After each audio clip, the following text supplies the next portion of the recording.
Nagkita na sina American Idol Season 7 winner David Cook at runner-up na si David Archuleta. Excited na raw sila sa mga nakalinyang guestings at lalo na para sa kanilang concert sa Sabado.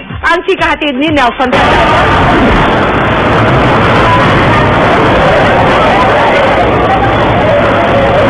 Bandang 1:30 ng hapon kanina, dumating ang American Idol champion na si David Cook para sa kanyang concert kung saan kasama niyang AI first runner-up na si David Archuleta.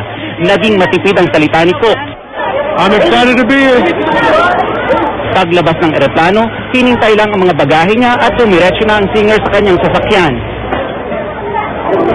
Pero ang concert producer na si Jo Marie Iliana, nagkaroon pagkakataon na makausap si Cook sa VIP area. Actually, supposed to give a small statement here, pero medyo parang for security reasons, medyo mahigpit tayo, alam mo. Pagkaalis ni Cook, dumagsa ang mga fans sa labas ng arrival area. Lahat naghihintay naman kay Archuleta. Matapos ang halos isang oras, dumating naman si Archuleta. It's pretty crazy here, but I'm excited to be in Manila. I'm looking forward to the show on Saturday too. It'll be a lot of fun.